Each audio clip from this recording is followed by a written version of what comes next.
mau kan ada risiko-risiko seperti masuk air, bocor di tengah Anda sedang melaksanakan suatu project, coba project yang gede gitu.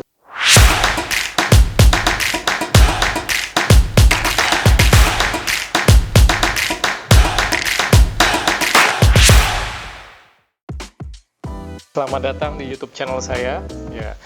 YouTube channel saya khusus membahas tentang apa saja sih tentang terkait underwater photography. Kemudian saya mau jelasin apa aja sih port yang ditawarin dari housing. Nah, untuk housing Nauticam Canon R5 ini ada 3 port ya. Jadi agak berbeda. Mungkin port itu adalah kalau di CNC bisa dilihat sini ada 2. Ya, sedangkan di Canon 5D Mark IV itu ada 4 kalau nggak salah, ada 4 juga sama, tapi dia nggak ada M24. Nah, jadi M24 itu nanti akan disesuaikan dengan portnya. Jika Anda pakai monitor ya, monitor berarti nanti kabel HDMI-nya sesuaikan tuh sama ini, apakah dia menggunakan M14, M16. Nah, sesuaikan sama availability port yang ada di sini. Nah, untuk Canon R5 itu ada 3 port ya, M24, M24, M14, dan M16. Nah, di sini saya M16 saya gunakan untuk vakum. Jadi sini untuk vakum, nggak kelihatan ya, tapi ini yang merah itu vakum. Kemudian untuk connection sync cord saya gunakan M14 sini ya. Nah, kemudian untuk movie, untuk recording atau external monitor itu saya gunakan M24 untuk koneksi ke HDMI 2.0 ke saya menggunakan Atomos Ninja. Jadi menggunakan M24. Nah, nanti M24 akan ke eksternal tuh ada M28. Nggak usah pusing, ada semuanya di chart. Jadi nanti kalau misalnya Anda beli, mungkin bisa saya kasih link di bawah. Anda bisa tanya langsung ke saya, ataupun di chart di Nauticam juga ada. Oke, jadi ada 3 port ya. Ada M24, ada M14, dan M16. Nah, kemudian untuk button-button di sini rata-rata hampir semuanya sama. Yang pertama ya, bagian depan mungkin dilihat ini untuk shutter. Jadi mendukung half shutter juga ya. Tahan setengah itu untuk fokus, tekan lagi baru untuk jepret. Nah, jadi yaitu kenapa ergonomis sekali ya. Jadi tangan dan ini tidak perlu kemana-mana lagi, sudah mau gunain jempol segala macam udah. Sedangkan di sebelah kiri saya itu di sini yang knob sini saya bisa gunakan untuk zoom ya, ergonomi ya. Di sebelah kiri saya untuk zoom, sini untuk shutter speed. Nah, lihat kelingking saya nih, kelingking saya nah, yang putar-putar ini yang bawah itu nanti nyambungnya ke control ring ini. Jadi kontrolnya akan berputar sesuai dengan settingan Anda. Yang sini putar. Itu biasanya saya menggunakan untuk ISO, ngatur ISO, karena khusus untuk R5 ini ngatur ISO kan harus diputar ya, which is very annoying. Kita mau muter-muter susah. Nah, kan nggak ergonomi tuh, lagi moto segala macam terus nggak sesuai, terus kita muter-muter ke sini kan nggak enak ya, sedangkan kita harus shot ya. Nah, jadi saya pindahin ke sini. Oke. Sedangkan di sini, nah lihat di sini yang di depan ini saya gunakan untuk mengganti shutter speed. Aperture yang mana? Aperture yang di belakangnya. Mungkin kelihatan ya, kelihatan please. Oke. So, jadi ada berapa ini? Ada 4 gear yang bisa Anda sebagai untuk Anda aturan. Pertama di sini untuk zoom, di sini untuk zoom in, zoom out jika Anda menggunakan zoom lens. Kemudian di sini ada untuk control ring, Anda di sini kontrol untuk control ring. Di sini untuk shutter speed. Di sini untuk sorry, di sini untuk shutter, sorry ya, ini untuk shutter speed, dan sedangkan di sini untuk aperture. Ya, itu sebenarnya bisa di customize. Nah, tapi menurut saya sih Nauticam sudah melakukan pekerjaannya dengan baik dan benar. Jadi so far saya sangat nyaman sekali dengan setting yang sudah ada. Kemudian apalagi yang perlu? Oke. Setelah itu ada dual light indicator. Pertama di sini adalah light indicator untuk vakum. Jadi nanti akan berubah warna, nanti akan saya tunjukkan ya. Ada warna putih, warna biru untuk standby, kuning vacuum detected, merah leak. Kalau dia warna merah ada lagi, dan hijau itu untuk vakum, berarti keadaan di housing ini dalam keadaan vakum, artinya tidak, udara tidak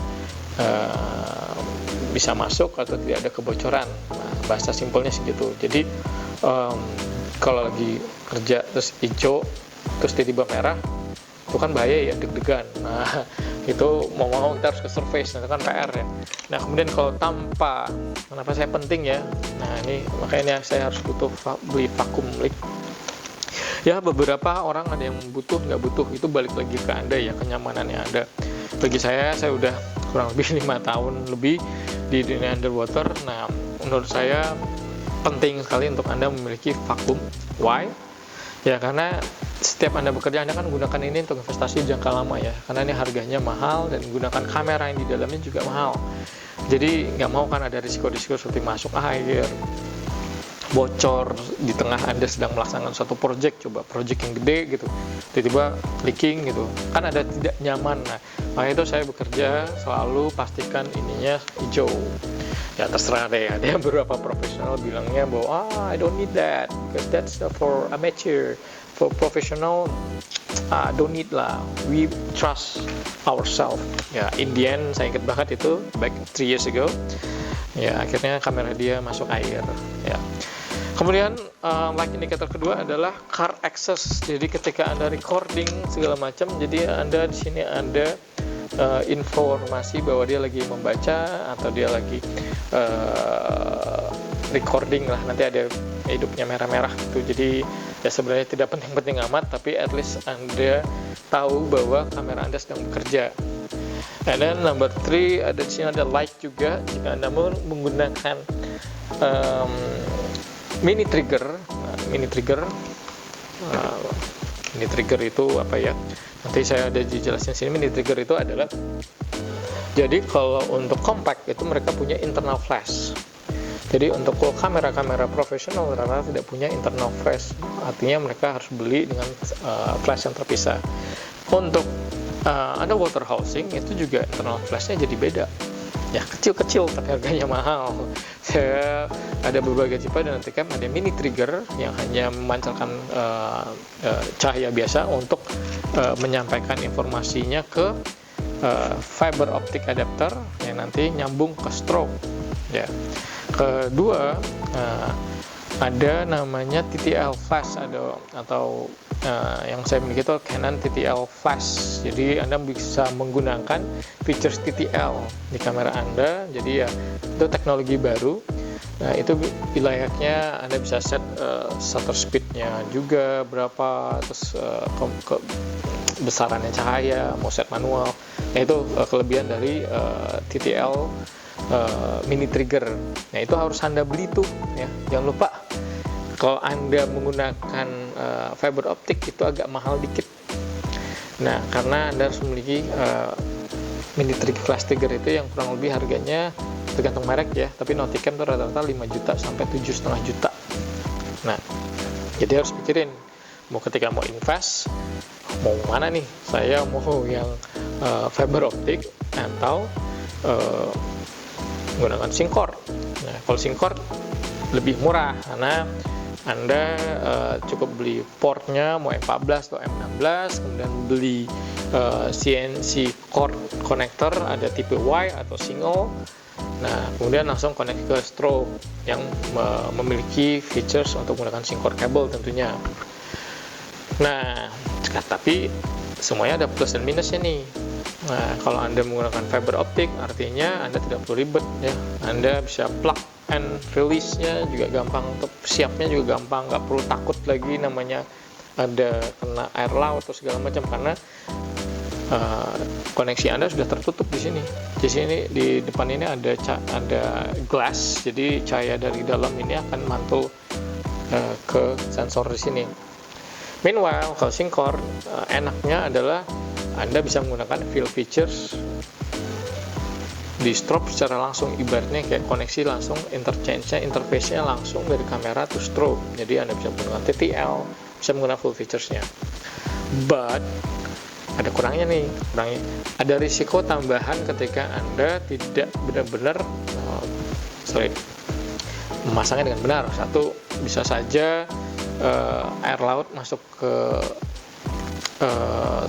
port ini ya, karena Anda tidak hati-hati dan akhirnya nyebabin konslet di kabelnya. Kalau konsletnya artinya Anda harus beli kabel baru. Nah, memang kabelnya murah, harganya cuma 1,5 juta ya. Mau model Y atau single itu tergantung harganya, tergantung itu. Kalau single mungkin lebih murah, kalau yang tipe 2 cabang 2 mungkin agak lebih mahal ya. Tapi balik lagi ke kalian, risiko mana sih yang mau kalian ambil. Nah, saya di sini terus terang saya menggunakan dua option. Saya pakai Syncor juga, saya pakai fiber optic juga, tergantung kebutuhan. Nah, karena di sini saya menggunakan fiber optic, karena saya menggunakan kurang lebih 3 strobe, mungkin saya saat ini karena portnya hanya menggunakan cuma portnya Syncor cuma 1, berarti kalau saya mau kasih cabang itu cuma ada 2, berarti cuma 2 strobe kan. Nah, tapi kalau saya menggunakan fiber optic, saya bisa punya cabang 2, jadi saya menggunakan 4 atau 3 strobe sekali jalan. Balik lagi tergantung kebutuhan. Kalau yang ngerasa 2 strobe cukup ya it's okay. Kalau mau pakai 3 strobe it's okay. Nanti kita bahas di konten berikutnya, why sih gunain 3 strobe, kenapa sih 2 strobe. Oke. Kemudian tadi kita sudah membahas ergonomik, sebenarnya ergonomic factor dari Canon R5. Kemudian di sini juga selain light indicator, juga di sini Anda bisa kontrol TTL juga di dalam. Jadi Anda bisa kontrol TTL nanti.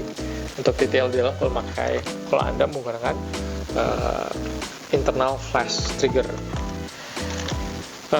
Apalagi ya, thumb sini ada dua, satu yang di depan sini, depan untuk melihat media.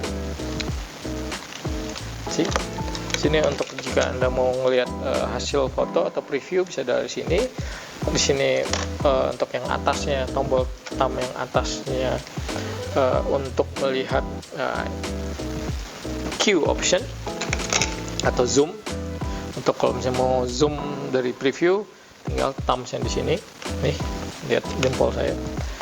Jadi gampang ya. Mulai preview tinggal pencet sini, Q-nya untuk ngezoom apakah udah tajam atau enggak. Kemudian di sini menu, atau di sini untuk rate ini kalau misalnya dari preview terus mau lihat menandain, nah Anda bisa pakai rate. Kemudian info ada di dalam sini, setting di sini. Kemudian ini kontrol hampir sama fungsinya seperti joystick. Jadi mau kiri kanan, nah ini fungsinya sama kayak joystick. Nanti kita lihat bagian dalamnya. Kemudian mungkin untuk tombol, mungkin saya bisa bilang bahwa seluruh button di kamera Canon R5 kalian bisa digunakan ya. Saya conclusion sana saja, karena banyak banget tombol-tombol di sini yang sebenarnya mengcompensate tombol-tombol yang ada di kamera Canon R5. And then berikutnya adalah kita ngomongin lock ya. Di sini locknya rata hampir sama ya. Noticam, sistem Noticam housing itu rata sama. Lock and hatch, press and lock, press, open. Sini juga press, open, tinggal buka. Oke, lihat kompleks ya, button-buttonnya kompleks sekali ya menurut saya. Dibandingkan mau lihat yang CNC dibandingkan merek brand lainnya, saya masih bilang Nauticam very complicated. Meanwhile, lihat CNC, simple ya semuanya, hanya bentuknya putar sini putar sana, semuanya posisinya lokasinya ada sesuai sama kamera kalian. Oke. Sangat simple dibandingkan Nauticam. Nanti saya ceritakan why mereka seperti itu. Lihat sini dalamnya ada on and off, sini biru standby yang saya bilang. Nah, di sini ada tombol reset, sini on off. Nah, bisa dilihat semuanya itu ya, very complicated ya, bukan hidup kita doang yang complicated. Dan saya lihat yang saya sisi satu laginya. Oke, see,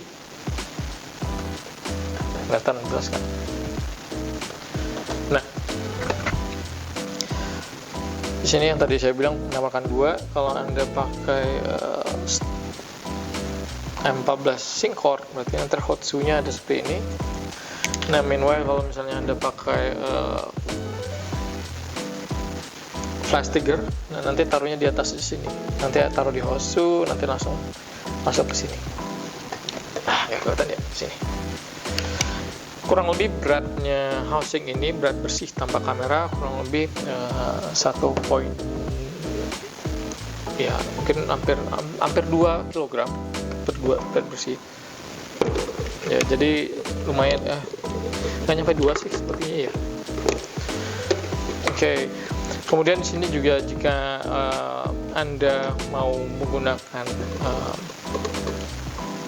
extension kayak viewfinder, Anda bisa juga menggunakan di sini sama dengan DSLR. Anda bisa mengganti viewfinder ini dengan 180 derajat atau straight atau 45 derajat. Itu tergantung kebutuhan Anda maunya seperti apa. Kalau saya menggunakan 180, tapi banyak juga yang makro user itu menggunakan 45 derajat viewfinder. Ya, itu balik lagi kenyamanan dalam kerja ya. Oke, saya mau lihat full gearnya. Oke, sekarang saya mau coba setupnya. Oke, apalagi ya tentang housing ya? Sepertinya sudah ya. Sini glass, di sini menu, info. Ya kurang lebih di sini features-featuresnya fully control terhadap Oke, mungkin itu aja yang bisa saya bahas untuk Canon R5. Pada poinnya nanti di sini saya coba build up. Saya mau coba kasih lihat. Saya menggunakan dome 140 mm. Sebenarnya ada beberapa tipe typical fisheye. Jadi kalau Anda menggunakan fisheye lens, pastikan dome-nya juga tipikalnya fisheye. Nah, Nauticam itu ada 2 tipe fisheye. Yang pertama glass dome, yang pertama 140 mm, yang kedua 230 mm, lebih gede. Nah, 230 mm itu biasanya sering sekali digunakan pecinta half and half underwater. Mungkin half and half underwater itu yang setengah di atas, setengah di bawah. Nah, saya mau kasih tunjuk sebelum kita tutup. Penggunaan pemasangannya ini cukup gampang ya. Anda harus tahu bahwa di housing itu ada tiga tipe. Ada 3 bagian. Yang pertama housing, yang kedua adalah external port. Biasanya external port itu disesuaikan sama panjang lensa. Nah, itu bisa di-charge. Sedangkan dome adalah perantaranya. Apakah mau flat port? Ya, ada 2 tipe ya. Dome itu ada menggunakan flat port atau glass dome atau fisheye, ada yang flat port, ada yang, nah itu ada 2 tipe, ada yang flat port sama dome. Dome itu ada 2 tipe, non fisheye sama fisheye. Jadi yang tadi pada garis jajaran utamanya itu adalah housing, external, extension port, glass dome. Nah, sini saya sudah pasang sebenarnya ini external port 20 mm karena saya menggunakan kamera 8-15 fisheye lens, kamera lensa favorit. Pemesanan gampang, cukup disamakan aja. Sini ada logonya 0, tinggal pasang aja. Ini ada lingkaran, set, tekan, ya.